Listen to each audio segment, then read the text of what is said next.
Okay. என் தாய் பத்திரமும் வீட்டோட பத்திரம் மட்டும் தான் அவங்கள்ட்ட இருக்கு. நான் எம்ஓடி போட்டு கொடுக்கல, சொல்லிதான் கொடுத்துருக்கேன். பட் ஆனா பேப்பர் இஷ்யூஸ், வீட்டோட வால்ல எழுதுறது, இந்த மாதிரி ஆக்டிவிட்டிஸ் எல்லாம் பண்றாங்க. ஓகே. அதுக்கு தான் அடுத்து என்ன லீகலா பண்றதுன்றதுக்காக தான் ஒப்பீனியனுக்காக தான் கால் பண்ணேன். ஓகே சார், உங்களுடைய சந்தேகம் எனக்கு புரியுது. அதுக்கு வழக்கறிஞர் பதில் சொல்லுவாங்க. சொல்லுங்க சார். ஐயா, நீங்கள் எம்ஓடிடி வந்து ரிஜிஸ்ட்ரேஷன் பண்ணி கொடுக்கல இல்லையா? ஒரிஜினல் டாக்குமெண்ட் மட்டும்தான் கொடுத்துருக்கீங்க. ஆமா சார். சரி சரி சரி. இப்போ வங்கியினுடைய இதை பொறுத்த வரைக்கும் பார்த்தீங்கன்னா, அங்கே சர்ஃபேசி சட்டம்னு அவங்களுக்கு வந்து ஒரு சட்டம் இருக்குது. அதனால் அந்த சட்டப்படி பார்த்தீங்கன்னா 3 மாதங்கள் 90 நாளில் வந்து அது என்பிஏ அக்கௌண்ட்டாக அவங்க மாற்றலாம். அதனால் அந்த மாதிரி என்பிஏ அக்கௌண்ட் மாற்றின பிறகு அவங்க வந்து சர்ஃபேசி சட்டப்படி தான் நடவடிக்கை எடுக்க முடியும். அந்த சட்டப்படி வந்து அவங்க அந்த சட்டப்பிரிவு 13(2) கீழே வந்து ஒரு நோட்டீஸ் கொடுக்கணும். உங்களுக்கு டிமாண்ட் நோட்டீஸ்ன்னு சொல்லி கொடுக்கணும். கொடுத்து 60 நாள் டைம் கொடுக்கணும்.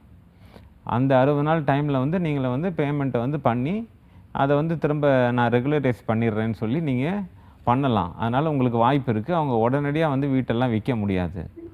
இன்னொன்று பார்த்தீங்கன்னா, அந்த நோட்டீஸ் கொடுத்து திரும்ப அவங்க பொசஷன் நோட்டீஸ்ன்னு சொல்லி ஒரு 30 நாள் டைம் கொடுக்கணும் உங்களுக்கு.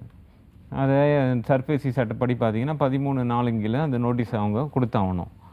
இதெல்லாம் கொடுத்த பிறகு தான் அவங்க வந்து சேல் ஆக்ஷன் சொல்லி போக முடியும். அதுவும் இல்லாமல் பார்த்தீங்கன்னா, இங்கே தமிழ்நாடு நம்ம அரசினுடைய சட்ட திருத்தம் 2012 படி பார்த்தீங்கன்னா, எம்ஓடிடிலாம் வந்து கம்பல்சரி ரிஜிஸ்ட்ரேஷன் பண்ணணும். ரிஜிஸ்ட்ரேஷன் பண்ணாமல் எந்த ஒரு வங்கியும் அது மேலே வந்து சட்டப்படி சர்ஃபேசி சட்டப்படி நடவடிக்கை எடுக்க முடியாது. அதனால் நீங்கள் வந்து பயப்பட வேண்டிய அவசியம் இல்லை. அவங்க எம்ஓடிடி வந்து போட்டு ரிஜிஸ்ட்ரேஷன் பண்ணாமல் உங்களுடைய சொத்தை வந்து வெறும் ஒரிஜினல் டாக்குமெண்ட் இருக்கிறதுனால இன்னொருத்தருக்கு வந்து விற்க முடியாது.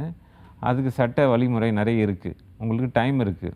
அதனால் நீங்கள் சம்மந்தப்பட்ட வங்கியை அணுகி ரெகுலரைஸ் பண்ணிவிட்டு இஎம்ஐயை சப்போஸ் உங்களால் கட்ட முடியலன்னா அதை வந்து மாடிஃபை பண்ணி கூட கேட்கலாம். இஎம்ஐ அமௌண்ட்டை குறைச்சி டியூரேஷன் அதிகப்படுத்தி அந்த மாதிரி பேசி பண்ணலாம். அது எதுவுமே உங்களுக்கு பலன் நினைக்கலன்னா நீங்கள் டிஆர்டி கோர்ட்டுக்கு ஃபைனலாக போகலாம்.